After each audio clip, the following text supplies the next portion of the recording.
majority of patients, 70% with Alzheimer disease, is female.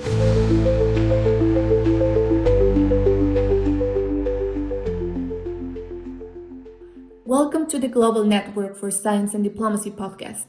I'm your host, and today I'm delighted to welcome Dr. Antonella Santuccione Chadha, neurologist and founder of the Women's Brain Foundation. Dr. Santuccione Chadha has been a leading voice in advancing research on sex and gender differences in brain and mental health, working to ensure that biomedical science better reflects the diversity of the patient it seeks to serve. Antonella, it's a pleasure to welcome you to the GNSD podcast. Thank you so much. It's an honor and a privilege to be your guest, and I'm looking forward to an engaging conversation. To start, when you look at today's scientific landscape, what do you see as the most critical gaps that still prevent us from fully understanding and adequately addressing women's brain and mental health? The brain, which is our control center, remains still one of the most mysterious organ of our entire body. So it took us a while of innovative discoveries, including new technologies, to understand the functioning of this wonderful machine. What has to be said is also that majority of brain and mental conditions do impact women. The majority of patients with Alzheimer disease, it is female, 70% nearly. We know that depression, anxiety, migraine, multiple sclerosis, it's about 80% of the patients impacted women. And this brings a very unspoken truth. When the majority of a patient population is women, highly likely the research, the clinical development has been neglecting this important aspect. This might explain another reason why this has not been a priority. So it's the complexity of the brain, it's the fact that majority of patients, but also caregivers have been women. And there are, of course, other reasons, including the fact that in general, medicine has not considered women, as I said, in basic research, in clinical development. The body of a woman has been considered like a smaller sized body of a man, which we know it's not correct because we own different biology, different functionalities, and this was not properly addressed. So I think that it's a great opportunity for scientists today, for researchers today to prioritize this unmet need. And what I always say to researchers is that it's great because the fact that we never really address sex and gender differences in medicine allow us to publish the speed of life, because wherever you look, you'll find those differences, and then you can publish great learning, great science, great discoveries, and push it forward. Thank you, Antonella. That really highlights how important it is to better understand sex and gender differences in biomedical science. Building on that, I'd like to explore how these differences influence the way brain diseases are studied, diagnosed, and treated. Well, I think it's certainly both. We know that there is a biological component to all those diseases that make it more specific to women, more prevalent in the female population. But it's also true, as I mentioned, that there is a societal component that refers to gender. This is why at the Women's Brain Foundation, which is the organization I represent, we always speak about sex and gender precision medicine, and we conduct research to address exactly the component that refers to our biology, what it's embedded in our DNA, but also what it is reflected in the society. Caregiving is a typical female role that implies the fact that you are underpaid, that you live in poor wealth as compared to the male population, that you live isolated, and they represent a specific risk to depression, even to dementia later on in life. So even education, it's another important component to consider. We know that education is a preventative factor for not developing dementia later on in life. Right. So the global cost of gaps in women's health is estimated at over $1 trillion annually. Why should governments and global institutions see investment in women's health research as a strategic investment? I'll tell you why. This 1 trillion return of investment in GDP by 2040 was published as a report of the McKinsey Institute of Health at the World Economic Forum 2024. We went a little bit deeper, and we have met the colleagues at the McKinsey Institute of Health and asked, can we please have a look at how much of this 1 trillion return of investment will derive by just doing research on brain of women. And with our great surprise, I think even the McKinsey Institute of Health was caught of surprise, we've realized that 1/4 of this 1 trillion, meaning 250 billion, will derive specifically by conducting research on the brain of women. It's a great opportunity to invest in this unmet need and prioritize women's brain health research and women's brain health solutions, innovation, policy changes, because there is nothing that can be done without implementing a policy change based on the discovery which we will do. Because we know that one of the features of women's brain functioning, it is this, nurturing of the community around them. This is encoded in our genetic and epigenetic. And I think if we get this right, we will see a better planet. If you ask me, is it really happening? I think it's not happening yet. And I hope that by the time, I'll be out of this planet, this problem will be certainly solved. And this is my legacy, actually, to all the youngest also researchers like you that should prioritize this unmet need. That's a fascinating point.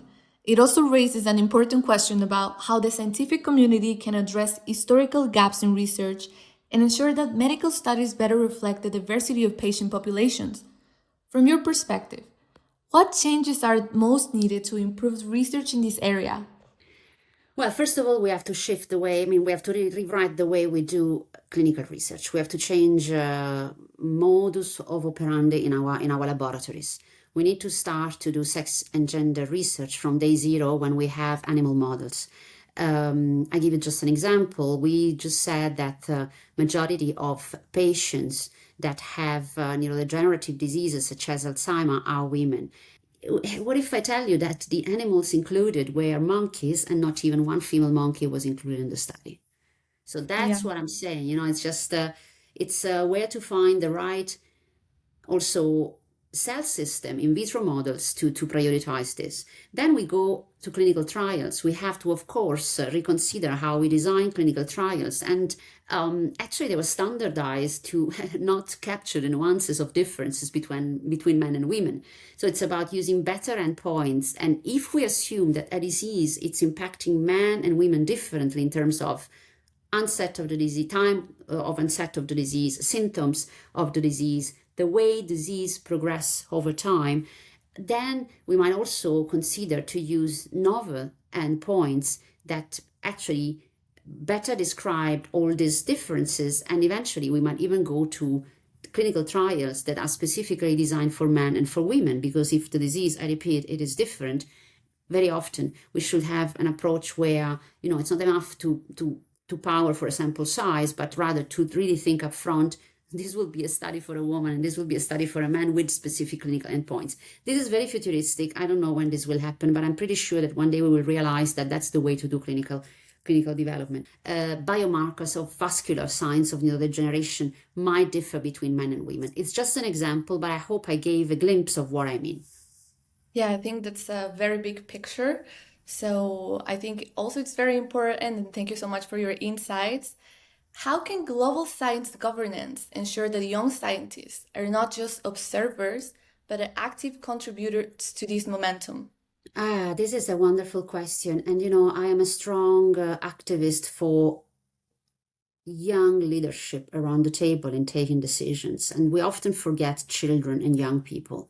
So I think that young researchers should be brave enough to challenge the status quo, exactly the same way I've done it when I was a younger researcher, and I've decided to resolve the problem of women's health and unmet needs around women's specific needs, challenging my mentor, challenging the institutions I was working in, and raising a point that it is data-driven. I believe that if researchers and if anyone involved brings data at the table in a very professional and conscious ways, then no one can really say, no, that's not true. So data should come first. Science has to be of the highest quality to challenge the status quo and rewrite books also with the hands of women, because where I've studied medicine was mainly majority medical doctors that were men, and often symptoms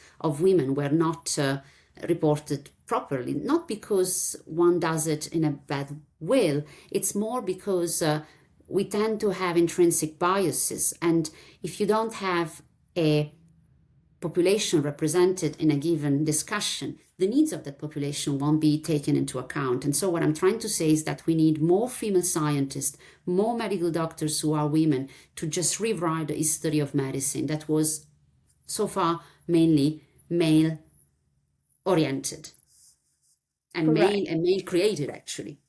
Yeah, so I agree with that point. I think data-driven solutions and evidence-based medicine, it's something that we need to take into consideration when we design studies and other forms of evidence. Stephanie, this is how we did it. I mean, I tell you the story how the Women's Brain Foundation started, and this might be just an inspiration for those who want to do something similar. I was to a congress that was organized also by Swissmedic. I used to work as a regulator at Swissmedic, and it was about gathering experts in Alzheimer's disease in Lausanne, by the way. It was an international gathering, and, you know, very high decision makers in the room, from Swissmedic to the Swiss government, representative of the civil society, policymakers. We've had CEO of big pharmaceutical industry, and the debate was how to bring a solution for Alzheimer for patients in need.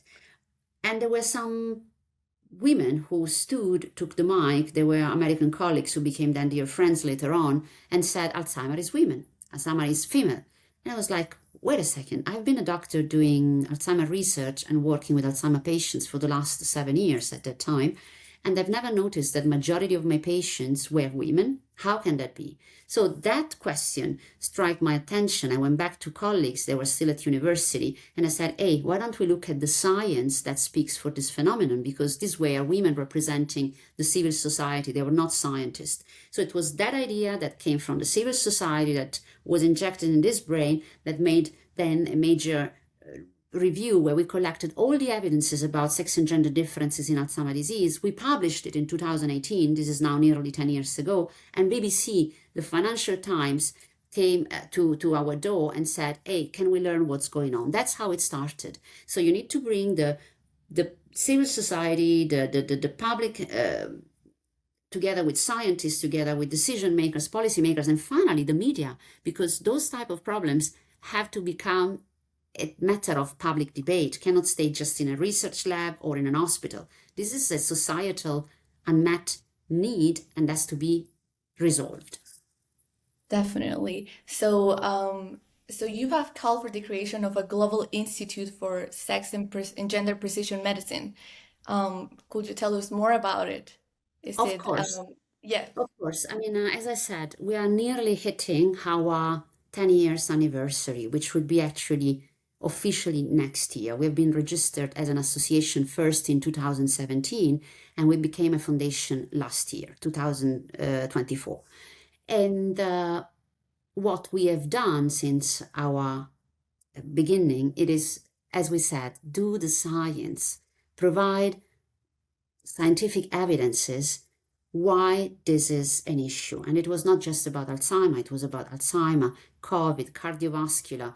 We were publishing one of the first book ever and peer-reviewed manuscript on sex and gender biases in artificial intelligence. This is an Elsevier book. So we started by doing the science. And of course, today we've become an organization that is world-renowned. It has a very strong scientific credibility. We have an educational academy where we encourage every researcher, but also the lay public, to join, to learn what we have been doing, to educate ourselves to this unmet need and create a community that is all together solving this problem. So it's about an educational academy that represent the work of the Women's Brain Foundation, where everybody is welcome to join. We're also setting up, let's say, accelerator where we bring startups in the field of women's health and brain health together to foster innovation because they need the guidance. Often I see too many young startups failing because maybe they don't know how to have the right business plan or how to access the market or how to resolve that unmet need around clinical trial design. So we bring that type of expertise because we believe that creating, again, a community of startups all trying to solve a similar problem might create joint forces to be faster in deploying a solution. And finally, but not least, we work with policymakers very tightly. We have been at WEF, we have been bringing our manifesto for women's brain health up on the mountains at Davos at the attention of the policymakers, saying that there are must do for prioritizing women's brain health. And this is true for the single individual that has to do something to prevent cognitive decline and all that might be related to brain health, but also the policymakers who have to change status quo at workplace. Imagine only the fact that we live in a society where the work environment is designed specifically for men. Yeah. I give you an example. When I was a young researcher, I used to breastfeed my firstborn in a laboratory surrounded by mice. I don't think that's fair. I think that we should create an environment where women can respect their biology and also bring the greatest of their intellect in place where they are recognized, and which is a societal problem. And if we want to have equal society, we have to put everyone in the best possible condition to perform. And yes, it costs upfront, but I think in the long term, it will be certainly beneficial for everyone. And we go back to the differences between men and women. So it's not only about research, it's also about leadership and decision making of how we put our public funds and private funds available for discoveries and for what it's needed. Yeah, correct. And this also touched the point that you mentioned before, the women live longer years but spend more years in poor health. Yeah, and actually it's not really that we live 10 years more, it's just a couple of years. And as you said, we are we're confronted with lots of comorbidities. We end up in loneliness and solitude. According to the OECD, majority of patients with dementia are women, but majority of the people living in elderly homes or institutions, people that are institutionalized, are women. And the best part is that majority of those who get prescribed antipsychotics are also women. And antipsychotics are a proxy indicator of poor standard of care. So just to tell you that we don't have real cure treatment for the needs of elderly, specifically elderly women, and that it's a problem also of where wealth is allocated. We know that women are poorer usually than men. So there is, as I said, a research need, but also societal shift that has to happen. Okay, so what role can global networks like the GNSD play in creating cross-border mentorship, mobility, and leadership opportunities for young STEM talent? It is a little bit like what the Women's Brain Foundation has been doing over time, where actually, since we began, we have been, in a way, mentoring without maybe knowing it in a conscious way, but a multitude of young scientists and young leaders. I can proudly say that at the Women's Brain Foundation, there's been certainly a turnover of thousands of young leaders that got educated, did the science, learned about the unmet need, and now they sit in big corporation. Now they sit into, a consultancy company or at main universities. Why I'm telling you this? Because it's about sharing the knowledge, and knowledge is power. So I think that what you're doing is great because you create a network of like-minded people, and also not like-minded people, but people who are curious to learn. And when they will get this idea injected in their brain, they will become then the ambassador elsewhere. So I think that it's about, creating more than just necessarily female scientists or male scientists. It's about creating the next generation of great scientists that want to solve a mad need for the entire society. Women is one component. We have ethnicity, that it's another major one. If you look at population included in clinical trials that are submitted to FDA for approval of drugs, you will see that Asian representation and Black people representation, it's just almost insignificant. So there is not just women, there is also the ethnicity, the race that has to be absolutely prioritized when we do clinical discoveries, when we do basic research, when we want to really improve the quality of the science we do for the benefit of the entire society. Because let's not forget, major discoveries still happen within universities, right? And this is where it's let's say, free way of doing science. It's the science that doesn't necessarily fit into the pipeline of a big corporation, but that major discovery should in theory serve the highest number of people because it's public money. It's our public funds that goes into that direction. Your work is helping reshape the way we think about brain health and biomedical science. Looking ahead, what advice would you give to the next generation of scientists and clinicians who want to contribute to more inclusive and impactful medical research? Well, I think the first advice I can give is to stay authentic, to be always, the real person you should be, and respect your willingness to become that type of leader. I believe that we should lead with empathy. So the next wave of leaders in the world, after also all this geopolitical thunderstorm that we are witnessing, are going to be, I hope, an empathic type of leadership. And it means, being compassionate, being authentic, being vulnerable when there is the time to be vulnerable, but be determined to change the status quo. I think what we are not witnessing at the moment, it's the highest moral compass that we should have as human. I really hope that humanity will go back to that, high level of values we should have, which are based, as I said, on empathy, respect, inclusion, diversity, willingness to ameliorate the well-being of this humanity. And so that's my advice. Of course, you need to be very persistent, very determined. Don't give up ever, and prioritize what makes sense to you, what makes sense to the people that are around you, and what makes sense to this society that has a lot of unsolved issues. Before we close, is there something we haven't discussed that feels like important for listeners to understand about women's health, science, or policy? Recognizing that you need to have that private, public, civil society partnership to really resolve unmet needs in the world. Otherwise, it's mainly the business that drives, or the personal ambitions, or the career that drives the change. No, that doesn't work. Our organization relies a lot on the support of the incredible scientists that have joined the community since more than 10 years now. And they are affiliated at our academy, at our foundation, and thanks to their pro bono support, we do what we do, which means that the work that we move forward relies on also donations from the lay public, from anyone around the globe that contribute to our independent research. So my encouragement it is to absolutely support the community of scientists at the Women's Brain Foundation to continue the important work they've done since already 10 years. If we are today talking about women's health and women's brain health, it's because of these people. It's not because of me. I have been just the one that led the organization, but the work, the incredible, outstanding science, which it's more than 120 peer-reviewed publication, that's phenomenal. It's because they were helping to push the cause forward.